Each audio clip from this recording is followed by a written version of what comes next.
Let's go, it's a me, Mario. It's a me, Mario, Luigi.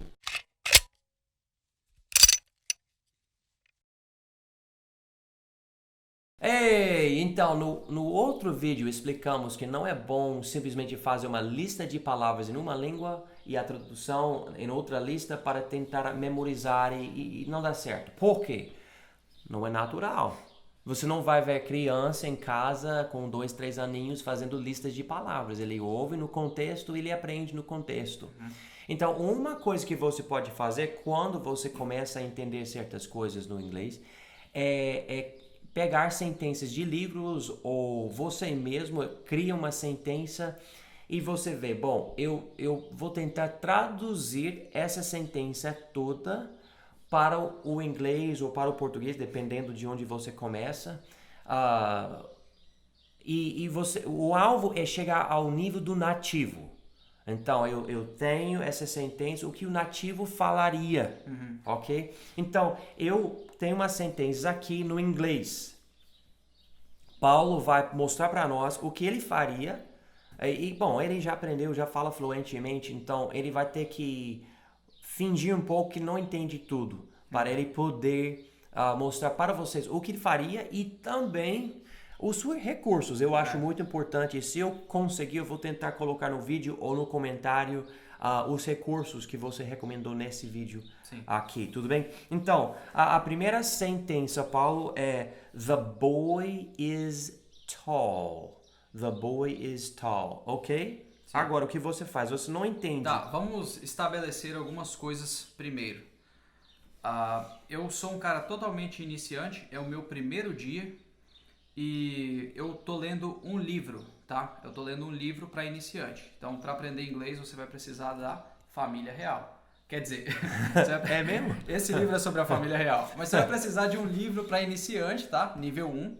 Ou pode, se você não tiver como adquirir esses livros, vai na internet e digita histórias para crianças em inglês, tá? E você vai pegar ali um textinho de 10 linhas. Aquele é o teu material para iniciar. De preferência que tenha áudio. E você vai encontrar. Tem muita coisa lá fora na internet. Então, você pega esse textinho e vamos supor que a primeira frase é essa aqui.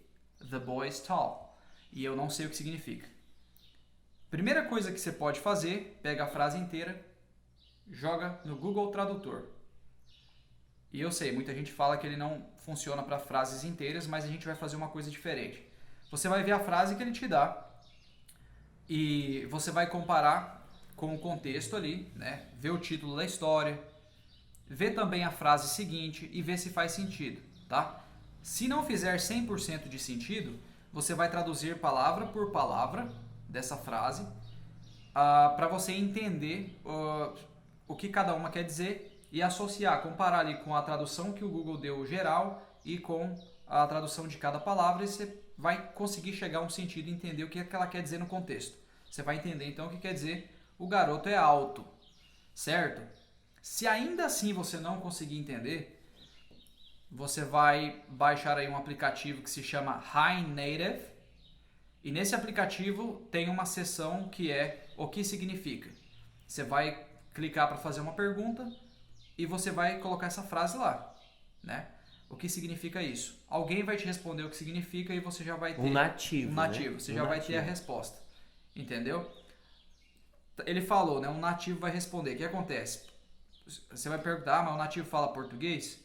Então, lá é uma comunidade onde nativos estão aprendendo sua língua e você está aprendendo a língua deles. Então, eles têm a capacidade de te explicar o que significa, entendeu? Eles não precisam te dar uma tradução perfeita, porque o seu objetivo não é saber a tradução perfeita, mas saber o que a frase significa. A tradução é simplesmente uma ferramenta aqui, tá? Quer ir para a próxima frase? Deixa eu fazer uma pergunta para você. Ok, bom, você pegou essa sentença aqui. The boy is tall. Você colocou no tradutor, você foi para Hi Native, você conseguiu uma tradução, o menino é alto. Sim. Ok, beleza. É só isso que você vai fazer? Ou você vai agora... como que você vai lembrar disso e ligar as palavras? Tem outro recurso. No começo, quando o texto é muito simples, eu não vejo tanta necessidade de você anotar toda a palavra. Por quê? Porque você vai começar a ver essas palavras o tempo inteiro no texto, em outros textos. Então toda hora você vai lembrar dela, entendeu? Agora, uma coisa que você pode fazer para te ajudar é anotar, se você quiser, as palavras que você sabe que você não vai lembrar de jeito nenhum. Né? Tem palavras que elas aparecem tanto que você já aprende de primeira. Mas vamos supor que você não sabe o que é a palavra tall. Você não sabe o que é isso. Anota lá e coloca a tradução na frente, alto, numa folha de papel.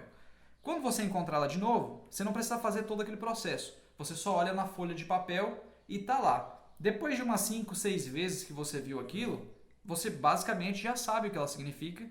Já viu em vários contextos, várias frases, não vai precisar olhar de novo. Então, em vez de ficar tentando memorizar com, sabe, um sistema de você repetição, fazer simplesmente toda marca vez. e vai continuando. Sim, no começo não precisa fazer uma coisa tão, digamos, tão profunda, né? Mais pra frente, quando você começar a adquirir vocabulário, vai ser mais difícil achar palavras que você não conhece e normalmente essas palavras vão ser mais raras. Tanto é que você vai estar procurando que você não vê elas o tempo inteiro.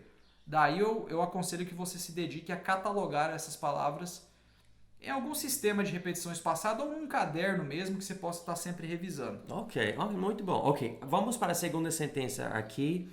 Há algo interessante nessa sentença. Então vamos ver o que você vai fazer.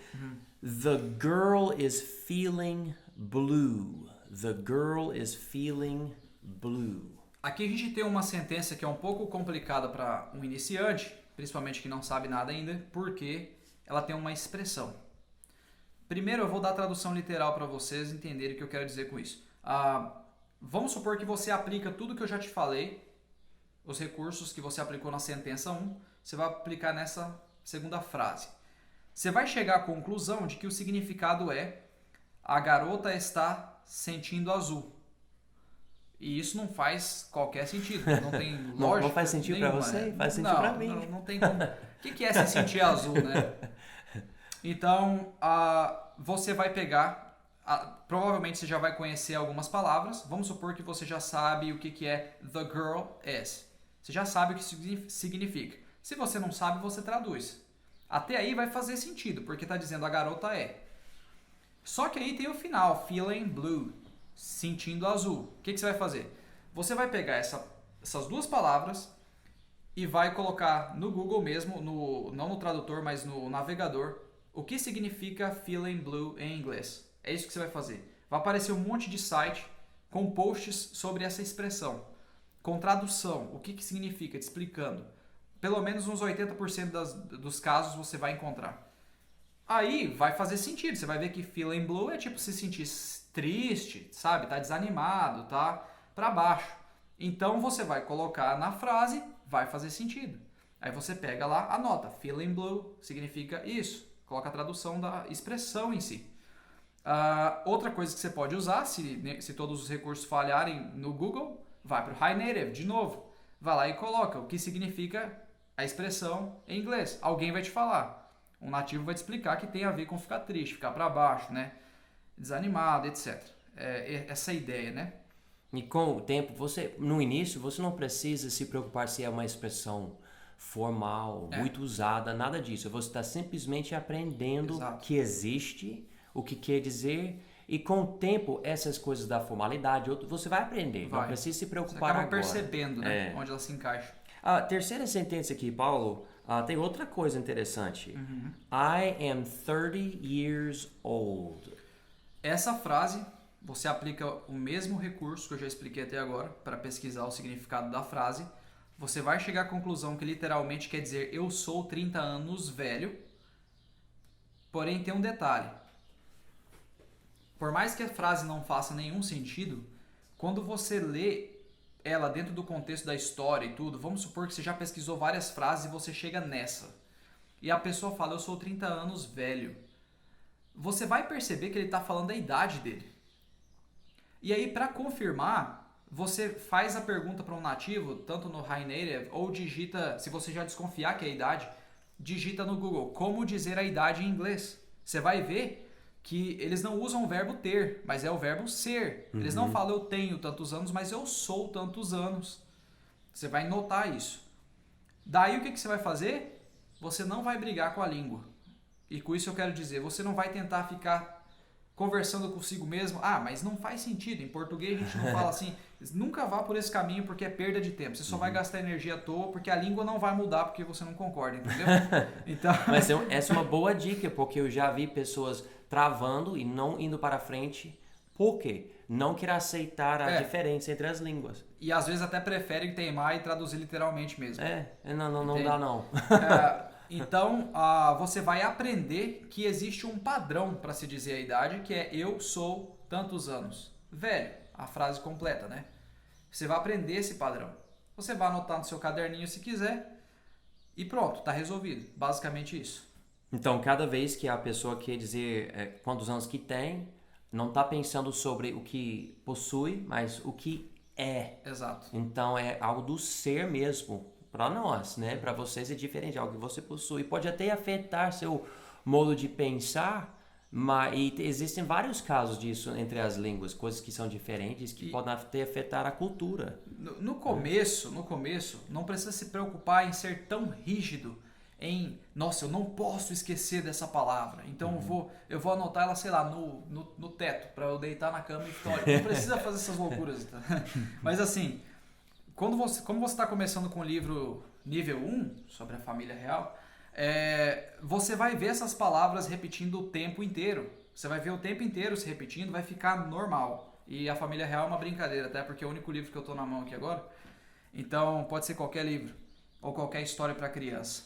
Pois é. Não, bom, então vamos para a quarta e última sentença agora, pouco mais complexa, mas... eu queria colocar para mostrar um pouco mais como você mexe com essa sentença, tentando entendê-los. Diz aqui, will he wake up when the storm approaches? Deixa eu ler mais uma vez.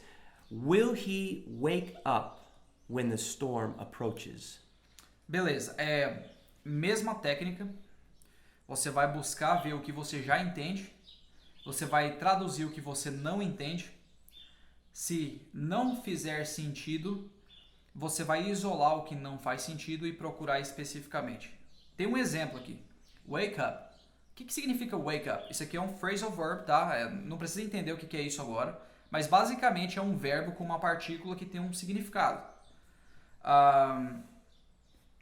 Você vai colocar somente essas duas palavras no Google. Vai colocar lá o que significa wake up em inglês. Coloca isso lá. Você vai encontrar um monte de posts, faz o teste aí agora, sobre o que significa isso.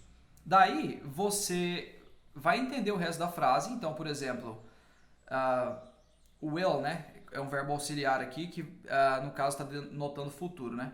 Vai ele, wake up, você vai ver que é acordar, quando a tempestade approaches, né? Você não conhece essa palavra. Também, joga no tradutor, você vai ver vários significados para ela, tá? Você vai ver abordar, aproximar, etc. Você vai ver o que mais faz sentido e colocar na frase. Vamos supor que a primeira tradução que você tem é abordar. Vê se faz sentido dizer, ele vai acordar quando a tempestade abordar? Você vai perceber que não tem lógica, não faz sentido, ninguém fala isso. Então você vai ver que tem lá se aproximar. Aí você fala, então, ele vai acordar quando a tempestade se aproximar?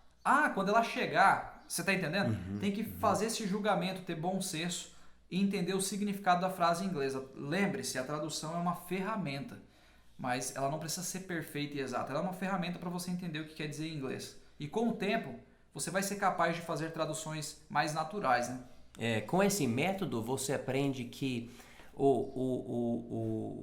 a pessoa que fala outra língua não simplesmente tem uma tradução exata de cada palavra que você usa na sua língua. Ele tem um modo de falar que utiliza, às vezes, outras palavras e você vai aprendendo não somente a língua, mas o pensamento, a cultura, é muita coisa. Então, fazer uma coisa dessa de pegar sentenças e tente fazer o máximo para entender toda a palavra é muito útil, muito bom. Você pode pegar um livro, um jornal, outra coisa, e vai lendo e marcando as coisas e aprendendo. E eu vejo isso muito mais fácil do que, por exemplo, pegar uma lista de palavras. Eu, pessoalmente... Com certeza, não tem comparação, né? Eu fiz isso eu não pensei muito sobre isso, mas com a Bíblia. Eu decidi, eu vou ler trechos da Bíblia e tudo que eu não entendo. E claro, um livro muito mais antigo, então tem um português bem diferente, mas isso me mostrou todas as palavras no seu contexto. E eu acho que subconscientemente eu estava criando uma base para eu melhorar o meu português. Então você pode pegar um livro, ou um jornal, ou você mesmo pode escrever algo e ir atrás da tradução. Então é isso. Paulo, há mais que você quer falar? Tá, último comentário para poder, né, consolidar tudo aqui, sintetizar a ideia. O que você vai precisar? Plano 1, livros por nível. Tente conseguir, tá? Tem do nível 1 ao 6, se você é total iniciante. E mesmo se você acha que sabe algum inglês, mas não entende bem, não consegue se comunicar bem, eu recomendo que você comece pelo nível 1. Você vai descobrir que tem centenas de palavras que você não sabe ainda. Então, livros por nível, nível 1. Você vai fazer esse processo com cada frase, tá? Tenta ler, sei lá, uma página por dia. Não precisa ficar louco no começo. Pelos primeiros 10 dias, uma página por dia e depois você vai aumentar. Até você conseguir fazer um livro por dia, que é relativamente rápido de fazer. Se você não conseguir ter acesso a esse recurso, digita no Google histórias em inglês para crianças com áudio. Você provavelmente vai encontrar alguma coisa. Eu acho que eu vou até pesquisar algo para a gente linkar na descrição do vídeo. Legal, para ficar mais fácil. Isso. E aí você vai fazer o quê? Cada dia você vai pegar uma história ali, 10, 15 linhas no máximo, não precisa mais que isso. De preferência com áudio, para você decifrar todo o texto, como a gente ensinou, e depois que você tiver confiante que você consegue olhar para aquelas palavras, entender o que significa, não precisa saber como pronunciar, tá? Você vai pegar isso com o tempo, mas no primeiro momento é saber o que significa. Quando você conseguir fazer isso, você vai comparar o texto com o áudio, você vai ler e ouvir ao mesmo tempo várias vezes. E aí no outro dia pula para o outro texto e assim vai. Muito bom, muito bom. Então é isso. Por favor, como sempre, se tiver uma dúvida, manda para nós. Queremos ajudar. Mas fique com isso. Se precisar, volte a assistir esse vídeo de novo para você pegar essas dicas e utilizar os recursos, tá? Muito obrigado.